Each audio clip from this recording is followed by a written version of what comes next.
Assalamualaikum warahmatullahi wabarakatuh. Nama saya Christian Patilanggio. Di sini saya akan memaparkan materi dari bab 1 sampai bab 6. Oke, dimulai dari bab 1 yang pertama, aspek manajemen dalam perkantoran. Ada beberapa aspek manajemen, yaitu manajemen adalah suatu proses perencanaan, pengorganisasian, dan pengelolaan staf, kepemimpinan dan pengawasan dalam organisasi yang dilakukan secara sistematis guna mencapai tujuan tertentu.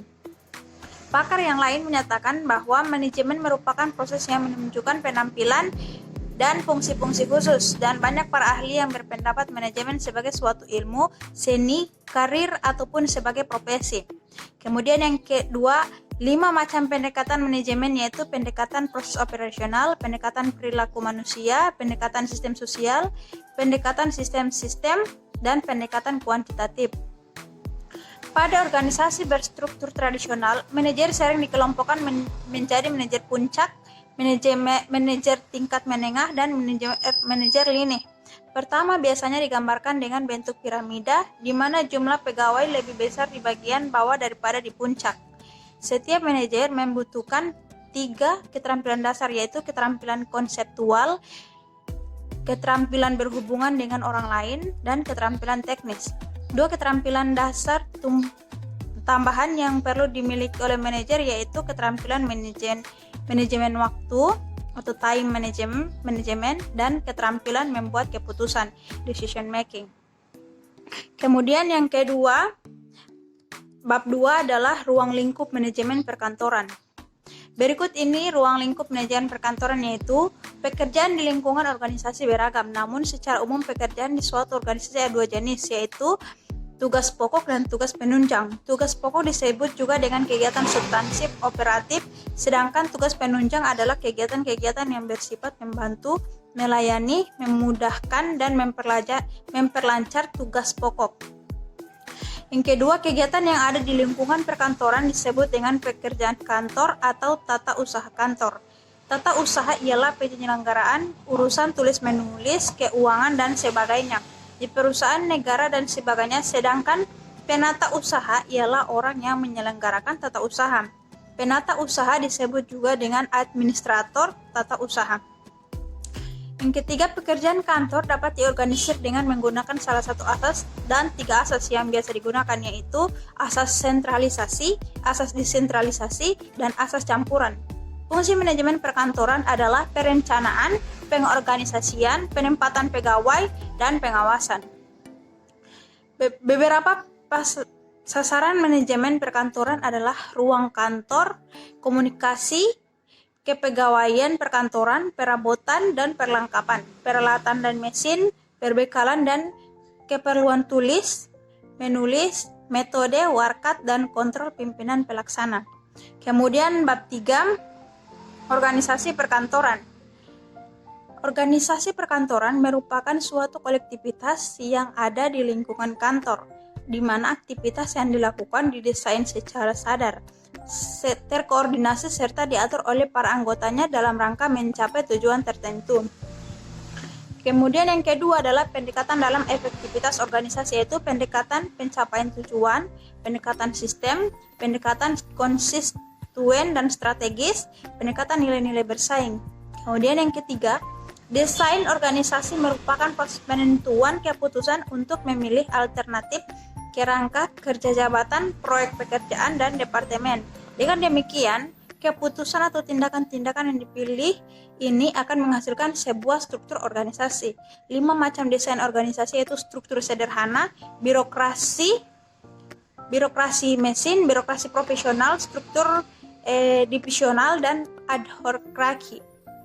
Kemudian bab 4 adalah komunikasi dan korespondensi. Komunikasi dalam lingkungan kantor erat kaitannya dengan korespondensi. Komunikasi kantor merupakan proses penyampaian informasi, instruksi, atau perintah mengenai pekerjaan atau tugas tertentu. Proses komunikasi melalui tahapan pengiriman mempunyai ide atau gagasan. Ide diubah menjadi pesan, pesan dikirim, penerima menerima pesan, penerima pesan bereaksi dan mengirimkan umpan balik.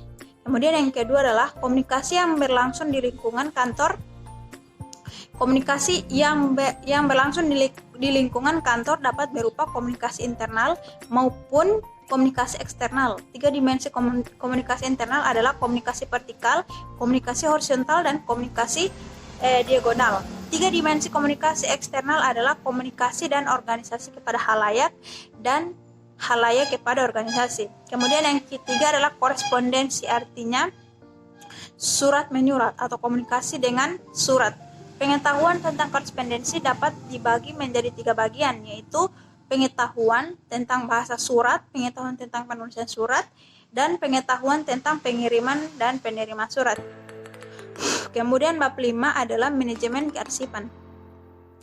Arsip adalah informasi yang disimpan dalam berbagai bentuk, termasuk data dalam komputer, dibuat atau diterima serta dikelola oleh organisasi maupun dalam transaksi bisnis dan menyimpannya sebagai bukti aktivitas. Kearsipan adalah kegiatan mengatur dan menyusun arsip dalam suatu tatanan yang sistematis dan logis, menyimpan serta merawat arsip untuk digunakan secara aman dan ekonomis, serta dapat ditemukan dengan mudah jika diperlukan. Kemudian beberapa jenis arsip berdasarkan media arsip. Yang pertama berbasis kertas, berbasis lihat dengar, kemudian berbasis arsip kartografik dan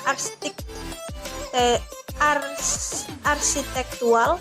Kemudian yang keempat adalah arsip elektronik. Secara umum, sistem kearsipan filing system ada 5 cara, yaitu sistem abjad, kemudian sistem perihal masalah, subjek, kemudian sistem nomor, dan sistem tanggal sistem. Kemudian, secara umum, tugas pokok unit kearsipan adalah menerima warkat, mencatat warkat, mendistribusikan warkat, memerlukan arsip, mengadakan perawatan dan pemeliharaan arsip, mengadakan atau merencanakan penyusutan, dan lain-lain. Kendala dalam pengelola arsip yang pada umumnya dihadapi oleh kantor adalah kurangnya pengertian terhadap pentingnya arsip, kualifikasi persyaratan pegawai tidak dipenuhi volume arsip, pedoman pengelola arsip, pengelolaan pinjam pakai, jangka peminjaman, dokumentasi arsip, perencanaan pengelola arsip, dan pengasaan. Sistem kearsipan elektronik mempunyai sejumlah komponen penting yang saling berinteraksi untuk mencapai tujuan, di mana komponen sistem kearsipan elektronik meliputi pengolahan dan fakta menjadi informasi manajemen, metode, alat, dan evaluasi. Kemudian bab 6 adalah teknologi di lingkungan perkantoran. Teknologi adalah pengembangan dan aplikasi dan alat, mesin, material, dan proses yang menolong manusia menyelesaikan masalahnya. Teknologi komputer adalah mesin penghitung elektronik cepat dan dapat menerima informasi input digital, kemudian memprosesnya sesuai dengan gram yang tersimpan di memorinya, dan menghasilkan output berupa informasi.